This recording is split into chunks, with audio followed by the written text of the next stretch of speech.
નમસ્કાર મિત્રો, હું હરિવર્ધન ચોકસી આપ સૌનું સ્વાગત કરું છું. મિત્રો, આજના વિડીયોમાં આપનું ખૂબ ખૂબ સ્વાગત. મિત્રો, હોળી આવે ને એટલે કલર તો યાદ આવે જ, પણ સાથે સાથે આપણે આપણા દુઃખ દર્દને ઓછું કરવા માટેનો રસ્તો પણ આપણે આવા તહેવારોમાં શોધી લઈએ જ. મિત્રો, ઘણી વખત આપણે પૈસાની કમી ચાલે, ધનની કમી આપણે ભોગવતા હોઈએ ત્યારે એમ થાય કે ભાઈ પૈસા ક્યાંથી લાવવા, કેમ આવતા નથી, મહેનત કરું જ પૈસા નથી મળતા, કામ કરું જ દિવસ રાત, એનું વળતર નથી મળતું. આવા સમયે તમારે આવા વાર તહેવારે જે સમયે ગ્રહોની ઓરા કંઈક અલગ તાકાત લઈને બ્રહ્માંડમાં વિચરતી હોય એનો ઉપયોગ કરવો જોઈએ. તો મિત્રો, આ વખતની હોળી છે ને, આ વખતની હોળી કંઈક અલગ છે. મેં તો હમણાં કંઈક એક જગ્યા પર એવું સાંભળ્યું કે ભાઈ 122 વર્ષ પછી આ સંજોગ આવ્યો. ખેર, હું એમાં નથી જતો. હું મારા વૈજ્ઞાનિક ઢબના ઉપાયો ઉપર ભરોસો રાખું છું ને એને જીવનમાં જોડીને ચાલું છું. તો ચાલો આપને બી માની લઈએ કે ભાઈ 122 વર્ષ પછી આવો સંયોગ આવ્યો છે, તો ચોક્કસ એમાં કંઈક તો હશે ને. આપણે બહુ ઊંડાણમાં ખાડો નથી ખોદો, પણ આપણે કંઈક છે ને. હું પણ તમને કહું કે આ વખતનું નક્ષત્ર કંઈક જુદું અસર કરી જાય, બ્રહ્માંડથી વરસતી ઓરાઓ કંઈક જુદું એ થઈ જાય, કારણ કે હોળીને દિવસે જ ચંદ્રગ્રહણ છે ને હોળીને દિવસે આવેલું ચંદ્રગ્રહણ આપણા માટે કંઈક તો અસર કરશે જ ને. ચંદ્ર મન છે, આના પછી મનમાં કમી આવે. મિત્રો, જે અમાસનું સૂર્યગ્રહણ ગયું એના પછી જો તમે માર કર્યું હોય ને તો દુનિયાના બધા જે રાજા કહેવાય, જે નેતાઓ મોટા મોટા, કોઈ વડાપ્રધાન તો કોઈ રાષ્ટ્રપતિ તો કોઈક બીજી રીતના મોટો કહેવાય, કોઈ રાજા હશે, એ બધાના જીવનમાં કંઈક નાની મોટી ઉથલપાથલ શરૂ થઈ. સૂર્ય ગ્રહોનો રાજા અને એની પર લાગેલું ગ્રહણ, એ વસ્તુ થોડી ઘણી અસર આવી. તે દિવસે એક યુતિ પણ અલગ બનેલી છે 4 કે 5 ગ્રહોની, એ પણ દેશ દુનિયા માટે થોડી અઘરી છે. તો આજની આપણે વાત કરીએ તો આજે પૂનમ આવવાની, તે દિવસે આપણે એવા કયા ઉપાય કરીએ જેનાથી આપણી ધનની કમી દૂર થાય. તો મિત્રો, આપણે જીવનમાં ધન મેળવવા માટે ઘણી બધી મહેનત કરીએ છીએ. તો આજના વિડીયોમાં હું તમને એવા 5 ઉપાય બતાવું જેનાથી ધનની કમી દૂર થાય, અથવા જો ધન આવે છે ટકતું નથી તો એ ટકે, ધન આવવાના રસ્તા બંધ છે તો તે ખુલશે. પણ આ 5 ઉપાય જીવનમાં સમજીને કરશો તો ચોક્કસ તમને ફાયદો મળશે. તો આજનો પહેલો ઉપાય મિત્રો, ફટકડીનો એક ટુકડો તમને ધનનું સુખ આપી શકે છે. ફટકડી બુધ છે ધંધો, નોકરી, વેપાર, બેન બેટી. તો નોકરી ધંધો હશે તો જ ધન આવશે ને. તો ફટકડીનો એક ટુકડો આપણા જીવન માટે ધન આવવાના રસ્તા ખોલી આપે છે. ને મિત્રો, ફટકડીમાં કેવી તાકાત છે ખબર છે? આપણે ધનને જલ સાથે જોડેલો છે ને, ચંદ્ર સાથે.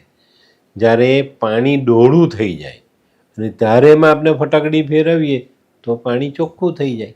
તો આ ફટકડીમાં પણ આટલી સરસ તાકાત છે કે તમારા ધનના આવવાના જે રસ્તાઓ છે તે ચોખ્ખા કરી આપે. તો મિત્રો, હોળી પ્રગટે ત્યારે એક ફટકડીનો ટુકડો લો, માથા પરથી 7 વાર ઓવારી જ્યાં હોળી પ્રગટ્યા છે ત્યાં જઈ હોળી માતાનું અને ભગવાન નરસિંહનું સ્મરણ કરો. અને નરસિંહ ભગવાનની સાથે સાથે મા લક્ષ્મીને યાદ કરીને આ ફટકડીનો ટુકડો હોળીમાં હોમી દો. અને આ ફટકડીનો ટુકડો હોળીમાં નાખ્યા પછી ભગવાન નરસિંહ, મા લક્ષ્મીને, હોલિકા માતાને પ્રાર્થના કરો કે મારા જીવનના તમામ દુઃખો દૂર થાય, મારી પાસે મારા જીવનને જીવવા જેટલું ધન આવે અને હું એને બહુ જ સરસ અને સાત્વિક રીતે મેળવું અને સારી રીતે વાપરી શકું. આ કહેવાનું ભૂલતા નહીં ભગવાનને, કારણ કે ઘણા લોકો એવા છે કે જેની પાસે ધન છે પણ એ વાપરી નથી શકતા, વાપરવાનું દિલ નથી, એ વાપરી નથી શકતો. તો વાપરી શકું એ પ્રાર્થના ભગવાનને આપણે અવશ્ય કરવી જોઈએ. તો જ ભગવાન કહે છે કે ભાઈ આને ધન આપો, નહીં તો એને તો મારે નથી જવું. લક્ષ્મીમાં કહે છે કે ભાઈ એ તો મને તિજોરીમાં ગોંધી રાખે છે તો મારે નથી જવું. આ ઉપાય પહેલો, બરાબર. એક ફટકડીનો ટુકડો તમારા જીવનને બદલશે. બીજો ઉપાય હોળીના દિવસે સાંજના સમયે તમારા મુખ્ય દરવાજે આસોપાલવનું તોરણ અથવા આંબાનું તોરણ અવશ્ય બાંધો. આ તોરણ બાંધ્યા પછી મહાદેવનું નામ લેતા લેતા આખા ઘરમાં ગંગાજળનો છંટકાવ કરો. ચોક્કસપણે તમારા ઘરે લક્ષ્મી આવે જ, અને હોળી પછીનો સમય જીવનમાં સ્થિર લક્ષ્મી આવે. તો આટલો નાનકડો ઉપાય જીવન બદલી જાય. ત્રીજો ઉપાય, હોળી માતા પ્રગટ્યા, શાંત થયા, એની રાખ ત્યાં છે તો સંભાળીને દેવતા દાજે ને એ રીતે રાખ ભરી લાવો. એકદમ પતલા પેલા ધોતિયાના કે એવા કોટન કપડાં આવે ને એનાથી એ રાખને છાણી લો, ગાળી લો, અને બીજે દિવસે સવારે 11 વાગ્યાથી 1 વાગ્યા સુધીમાં આ રાખ જો તમે ભગવાન શિવને અર્પણ કરો છો તો મહાદેવ તો ખુશ થાય છે, પણ મહાલક્ષ્મીની કૃપા પણ આપણને પ્રાપ્ત થાય છે. હવે છે ને એમાંથી થોડીક રાખ અલગ કરી લેજો, અને આ રાખ છે ને ઘીમાં ભેગી કરી અને કોઈક નાની ડબ્બીમાં કે એમાં ભરી રાખજો, અને રોજ આ ઘીવાળી રાખનું તિલક કરો. જીવનમાં ધનની કમી ખબર પણ નહીં પડે કે મારી પાસે ધન નથી, આવતું જ રહેશે. તો હવે જોઈએ આપણે ચોથો ઉપાય. એક નારિયેલને થોડીક સામગ્રી બાંધી શકાય એટલો કાળા કપડાનો ચોરસ ટુકડો લો. એક નાળિયેર છોડાવાળું, 1 મુઠ્ઠી કાળા તલ, 1 મુઠ્ઠી પીળી રાઈ, આટલી વસ્તુની તૈયારી રાખજો. હોળી પ્રગટવાનો સમય થયો એનો અડધો પોણો કલાક પહેલાં કપડું પાથરો, એમાં નારિયેલ મૂક્યું, 1 મુઠ્ઠી કાળા તલ, 1 મુઠ્ઠી પીળી રાઈ, અને આ એક સાઈડ પર મૂકીને ઘરમાં ઝાડુ મારજો. અને ઝાડુ મારો તો જે ધૂળ નીકળે ને એમાંથી એક ચપટી ધૂળ લઈને એમાં મૂકી દેજો, અને આ વસ્તુ પોટલી બાંધી માથા પરથી 7 વાર ઓવારીને હોળીમાં પ્રગટે એટલે હોળી માતામાં આ વસ્તુને પધરાવી દો. જીવનના તમામ બંધ દરવાજા ખુલે, ધન આવે, મન આવે. મન મોટા હોય ને એ નીકળી જાય. કોઈ રિસાઈને ચાલ્યું ગયું તે પાછું આવે, કોઈ રિસાઈને બોલતું નથી તો બોલતું થઈ જાય, કોઈ માંદગી છે તો એ જતી રહે, જીવનમાં બરકત આવે, ગેરસમજ પૂરી થાય. આટલો નાનકડો ઉપાય આ બધી જ બાબતમાં તમને મુખ્ય વાતો કરી. આવા ઘણા બધા નિયમોને એ સરખા કરી આપે. મિત્રો, હું તો એમ કહીશ કે ભાઈ દુઃખ દૂર કરવાની પોટલી. તો આટલો નાનો ઉપાય આપણે જો હોળીના દિવસે કરી લઈએ તો આપણા જીવનમાં કેટલી બધી સમૃદ્ધિ આવે. તો મિત્રો, આ એક બહુ જ મહત્વનો ઉપાય મેં તમને આપ્યો છે. આ હોળીના દિવસે કરી લેજો, ચોક્કસ તમને બહુ મોટી રાહત મળશે, અને જીવનમાં એક અલગ અનુભવ તમને આ હોળી પછી તરત થશે. તો મિત્રો, હવે જોઈએ આપણે પાંચમો ઉપાય પણ એટલો જ સરસ અને એટલો જ સાત્વિક છે કે જે તમને અસર તો આપે જ એની, પણ સાથે સાથે એક એવી સ્થિરતા આપે, એટલી બધી સરસ પ્રગતિ આપે કે તમને કલ્પના પણ ન થાય. એક નાનકડી સ્વચ્છ થાળી લેવી જોઈએ. 1 બુંદીનો લાડુ, થાળી મૂકી વચ્ચે બુંદીનો લાડુ મૂકો. હવે 21 લવિંગ, 21 મરી, 5 પતાસા, 5 લાલ મરચાં અને 1 લીંબુ, 21 ટુકડી કપૂર. બસ વચ્ચે લાડુ ના બધી આજુબાજુ વસ્તુ મૂકી અને સરસ મજાની થાળી સજાવો. આ થાળીને જો તમે તમારા ઘરમાંથી દરવાજાથી શરૂ કરી દરવાજે તમારી પ્રદક્ષિણા પૂરી થાય એ રીતે કરીને ડાબા હાથથી શરૂ કરજો ને જમણા હાથે પૂરી થાય.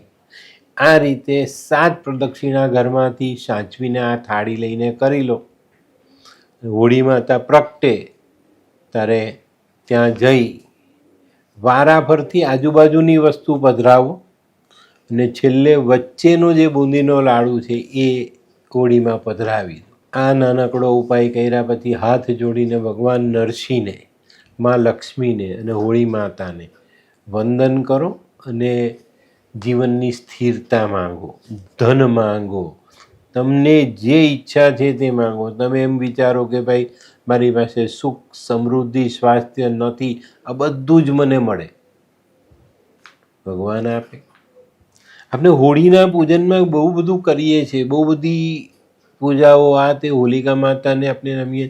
તો હોલિકા માતાને જે વરદાન છે તે ભગવાન નરસિંહથી જે આપણે આ પ્રસંગ મળ્યો હોળિકાનો, હોલી પ્રગટાવીએ છીએ, ત્યાં આપણે અમુક વાતો ભૂલી જઈએ છીએ. તો હોળીને દિવસે ભગવાન નરસિંહનું પણ એટલું જ મહત્ત્વ છે જેટલું હોલિકાનું છે, મા લક્ષ્મીનું છે. અને આટલો નાનકડો ઉપાય તમારા જીવનમાં સમૃદ્ધિ આપે, સુખ આપે, આરોગ્ય આપે, સુખ, સમૃદ્ધિ, સ્વાસ્થ્ય, આ બધી બાબતો તમને મળે ને જીવનમાં આપણે ક્યાં ચાલ્યા જે આપણને ખબર ન પડે.